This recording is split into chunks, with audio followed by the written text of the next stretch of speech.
What's up, YouTube? Your boy back once again with another sport topic.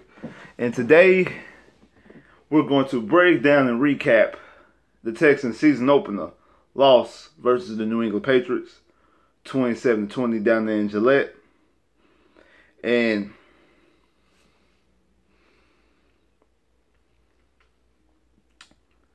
there's a lot to break down here.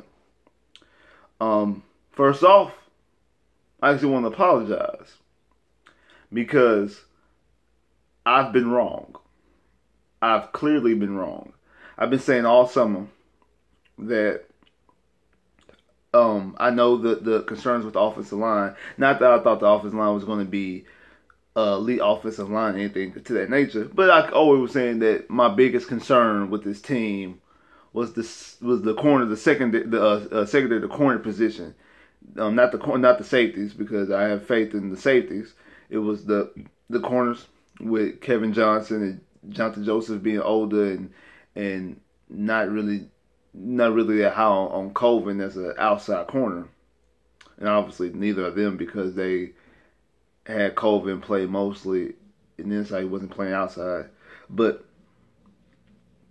because they had Jonathan Joseph and Kevin Johnson playing outside, and we'll get to that. But my thing was that was the concern, and that the offensive line wasn't. It was a concern, but not as big as a concern. And I was clearly wrong, because in that first half, the offensive line was atrocious when it comes to pass protection. They were good at run protection and run the ball. Lamar Miller had not his best game as a Texan, because we've seen him go for over 100 yards and multiple touchdowns in the game before against the Colts. But he looked different. And I said that the first preseason game against the Chiefs, when I seen him run, he looked different. He looked like a different guy. I know he's supposed to shred some pounds, maybe a little bit quicker and faster. He's hitting the holes the way he's hitting the holes. I know a lot of people were talking about Le'Veon Bell being out there, and I had some thoughts about that, and I'm probably going to do a video about that later on. But my stance might be different slightly after watching today's game. But the thing that I wanted to say is that I was wrong about the offensive line, because the offensive line was atrocious, and it put Deshaun in duress a lot of situations that he couldn't get himself out of. For one, two, Nick Wright said earlier this week. He said that the offensive line might be the worst offensive line in the league, and that Bill O'Brien would probably cost the Texans 1 or 2 games with decisions. End of half decisions, not calling timeout. End of game decisions, not calling timeout, not going for whenever you're supposed to go for, things like that. And he did, because that catch on Gronk was not a catch, and he should have called timeout. I understand why he didn't, but you gotta make that call. You see that they're rushing because it's under the 2 minutes, so you don't have a challenge flag. So, and they wasn't about to review it, and you seen that New England was running up, call a timeout, slow down. The reason why he didn't want to call a timeout, because he didn't want to give Brady a clock stoppage. But you gotta stop the clock, because you gotta stop the clock. You see how Bill Belichick wasted no time to throw that challenge flag against Hop, even though the catch was confirmed the catch with Hop. That clearly wasn't a catch by Gronk. I feel the same way about the interception. I was talking to my cousin during halftime. He was like, "That was an interception," and I said, "Yeah, I tell you yes." But for the precedent that the NFL has set previously, with the Dez Bryant catch, with the catch last year, Pittsburgh and New England, just this past Thursday night, that Julio Jones non-catch, by the precedent they have set, that interception shouldn't have counted, because as he went out of bounds, he shifted the ball. It looked like an interception, just like all those catches look like catches to me. I would count all those catches, the Dez from a couple years ago in Green Bay, the game last year, the Super Bowl catch, the Eagles and the Patriots Super Bowl catch, the Pittsburgh tight end catch last year, and the Julio Jones catch Thursday. I would count all those as catches. But the NFL said outside the Super Bowl catch, the other ones, the NFL said nah, they not catches, because the ball shifted and moved it, or whatever the case may be. Well, in that case, that shouldn't have been a pick. That's the president that you said. That's the president that you have brought forward to me. the president that you've shown to me that those not considered catches, so that shouldn't be considered a pick. That's my only gripe with that play. What else? Like I said, the offensive line was struggling. Bill O'Brien, shitty play calls, bad play selections, questionable play calls and play selections. Deshaun Watson, I'm wearing the jersey right here. Deshaun Watson looked at rusty. He looked at like out of sync, not on the same rapport with his team, overthrowing guys, underthrowing guys. Looked a little indecisive, like not sure to run, not sure to pass. And one thing I've always thought about Deshaun, which people from Clemson tell you, old Clemson coaches, the games that you watch from Clemson, is that he doesn't get flustered when he makes a mistake. Okay, he makes a mistake. And what you seen in last year, it was plenty of times last year he made mistakes. He made mistakes in the Patriot game last year. He made mistakes in the Pittsburgh game, not Pittsburgh, in the Seahawks game last year. He started off sluggish against Kansas City last year. He made bad plays in games. He started off sluggish in the Cincinnati game last year. But his confidence doesn't sway. I wonder if that fumble at the beginning of the game knocked him out of the game. I wonder if that knocked him out of the game because he was never he was never in this game today. It's like his mind was going 100 miles an hour. It was kind of like he was kind of like a deer caught in the headlights. It was kind of like it was too much for him. And I think the real reason why, I think he was trying to win the Super Bowl in this game. I think he was trying to win the Super Bowl. And I think how they fell victim last year, how they got punched in the mouth by Jacksonville last year, is because Hurricane Harvey, they want to win the Super Bowl for Hurricane Harvey. They wanted Houston fans to feel good about everything. You know, just at the hurricane, Houston was under a curfew, the city flooded. They wanted to win everything off of one game and one play. And then take their time and actually play the game how they didn't actually play the game. They were trying to do too much. And I think that's why they looked the way they looked against Jacksonville. And I think that's the reason why Deshaun looked the way he looked. I seen some people out there already being so reactionary. Oh, well, see, Houston still needs a QB. I seen that he doesn't look good. Deshaun, there you go, RG3.2, all this other bull. I'm going to let you know I'm still fully 100% confident in the way Deshaun plays. I'm 100% confident in Deshaun Watson. The exact confidence I had coming into the season is the exact confidence I have coming out of the season. It's the exact same confidence. The exact same confidence. I have the exact same confidence in him. And because I know he's gonna bounce back, and you're gonna have shitty games, you're gonna have shitty performances, and you're gonna look sluggish at times, especially when you don't play preseason. And that's one thing I've always couldn't stand about some coaches try to protect their players too much. Understand that you don't want your player to get hurt in a meaningless game, but all the practicing in the world does not get you prepared for real live games more than a real live game. You still come out sluggish. And for you to have all your starters resting. Only guys who played was Deshaun and Lamar Miller up until that third preseason game. These guys got to get some of them juices flowing. If it's just a series or two. In the first preseason game, he threw one pass against Kansas City. No, throw some passes. Have hopping Fuller. At that time, I don't think Fuller was suffering from the hamstring at that time. They just was resting Fuller.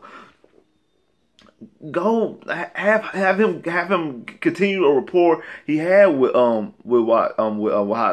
Because remember, he missed half of the season last year. He missed half of the season because he got hurt. So don't sit up here and we rest him. He was half the season. We're gonna have him come out here and throw a pass to Bruce Ellington the first preseason game. Have him do one little drive against the 49ers and throw 3 passes here. I think he threw 8. He had eight attempts on that job, but he throwing it to Braxton Miller and Bruce Ellington. No! Let him get rapport with Hopkins, with Griffin, with Akins, with Jordan Thomas, with Will Fuller, with Keek. Get him a chance to build chemistry up with these guys during the preseason. That way, when you come out game one, You already firing all cylinders. Not, we got to get this shit going by this time. And you're looking sluggish. And it's a real game. And they coming out to hit. Because they know what happened to them last year. And they don't want to get caught off guard. And they still almost lost the game. It was a lot of miscues. It was a lot of miscues, a lot of missed opportunities. We were in the red zone. We overthrew the ball. Now, did the Texans get lucky on that muff punt? Yes. Like I say, they got screwed around on their turnover. They screwed around on the catch the Gronk. So yeah, it was a lot of miscues for both teams. The Texans were fortunate on some of them passing interference calls, them holding calls on Gilmore, and they were extremely fortunate on their muff punt. They were, but also there were situations that they should have been better in. They had opportunities. Honey Badger gets you a pick and gets you in the red zone. You should get 6 and not 3. You had 3. You had 4 down. You went for on 4th down, and Deshaun overthrows Griffin.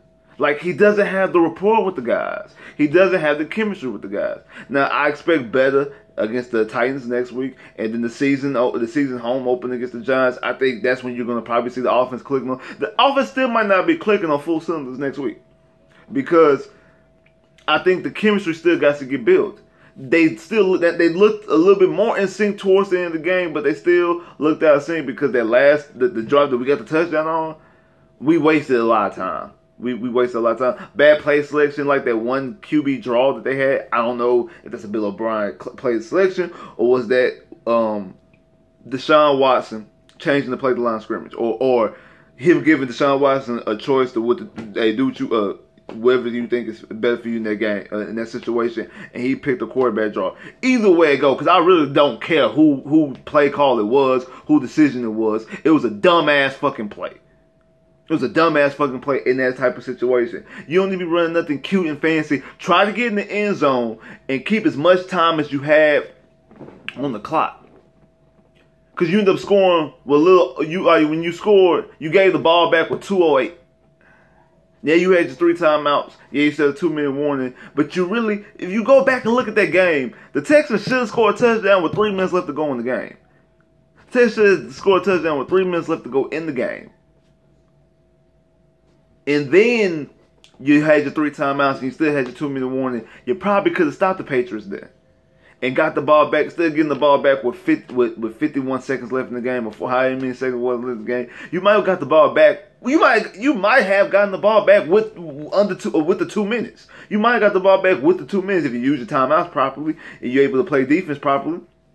Which the defense towards the second half started looking more and more like the defense, and JJ started looking more like JJ. I think he had half a sack. Reader had a sack and a half because Reader helped with JJ. JJ started getting quarterback hits in that second half. Again, missed all the preseason. Played a little bit of the preseason against the Rams, against a shitty offensive line of the Rams, because the Rams did not play their starters. Like I said, and that onus I put more on the players, because the players wanted less practice time when they did the CBA, when they did their lockout, quote-unquote lockout, and they restructured the new CBA. They wanted less practice time, so they're trying to get guaranteed contracts. So now what they're doing is they're doing these team practices. And because they're doing these team practices, coaches feel that I'm not going to play my starters during these preseason games. And I don't care if you're doing joint practices against another team. That still does not symbolize game action. That still does not give you a dress rehearsal of an actual game type situations. You can create the all-type game situations you want to on your own, but you need actual game situations against other teams, not practices, real live games, even though they're not meaning something, but it's better than the practice. It's more closer to a practice, and more closer than a real game than the practice is, to get your rapport and get your chemistry going and to get the juices flowing, to get the engine started, whatever metaphor you want to use, analogy you want to use, to get you into game shape and game condition so you won't be rusty week 1.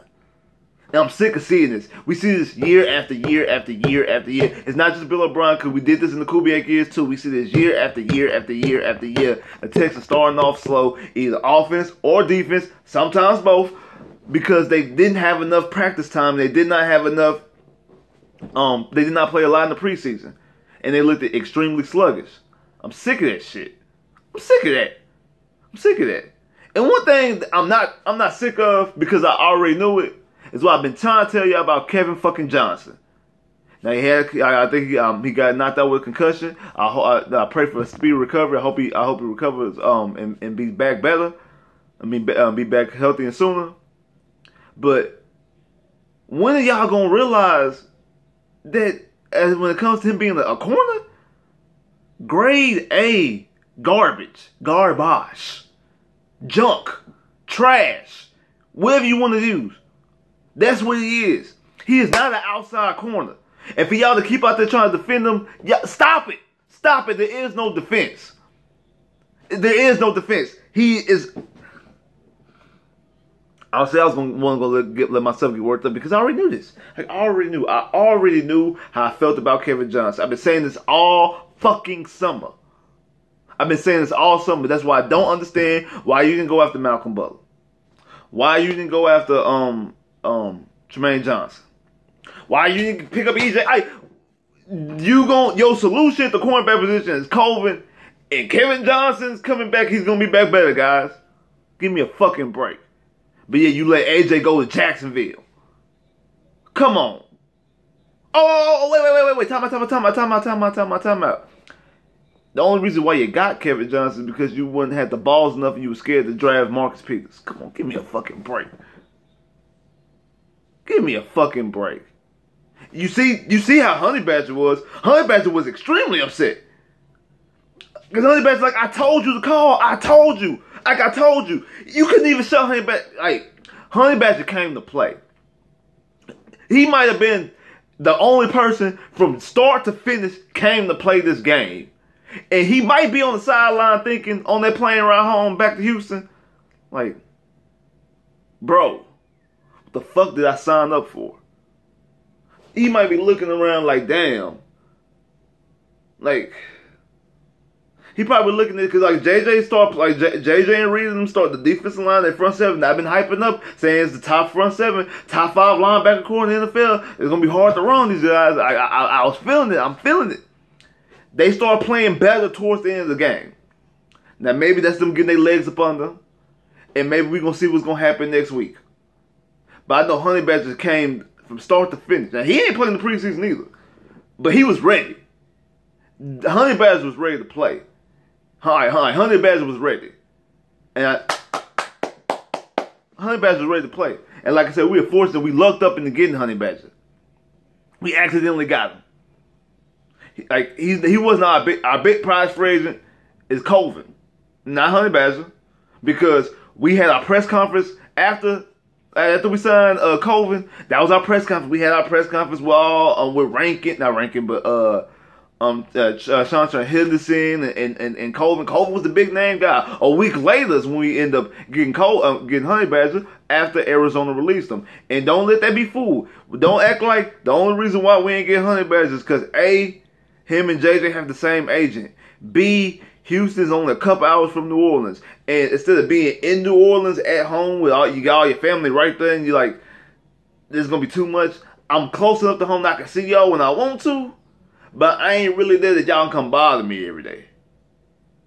You know? So don't act like that ain't the real reason why he in the city. Don't sit up and act like that ain't the real reason why he in the city. That's the real reason why he in the city. It's not the EJ Gaines. I'm not EJ Gaines, but Brian Gaines had this big plan and he was able to sort out and like, hey, we're gonna use you like this, and had Bill O'Brien like, hey, we're gonna do this. No.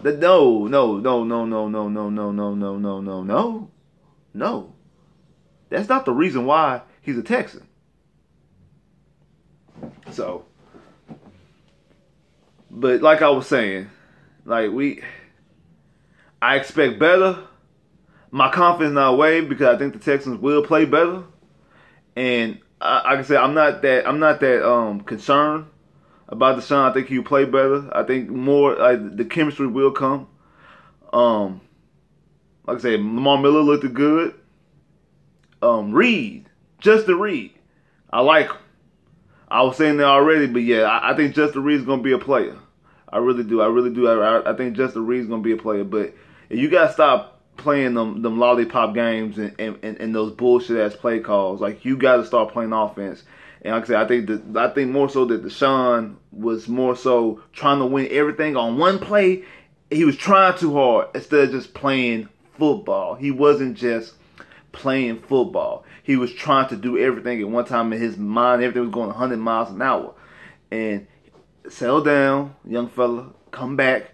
We know you grown. We know you're gonna be a true. I think missing Will Fuller in this game is a lot. Missing Kiki, watch they like some of those receiving reverses you doing with Hopkins. Them plays meant for Will Fuller and Kiki.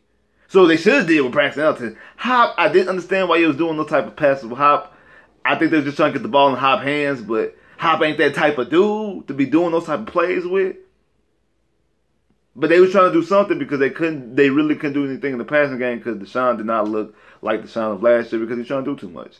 But I think he'll be better next week, and I expect more, and I expect better, and I think we're going to get more, and we're going to get better. I'm not wavering on Deshaun. I'm not wavering on this team. I still think this team is going to do some good things, some special things. They just got to get more in tune with each other and got to knock that rust off. And I think the defense has started to knock that rust off. Let's see what the offense can do. Like, share, subscribe if you haven't, comment below. If you haven't, click that bell, get more videos. I holla.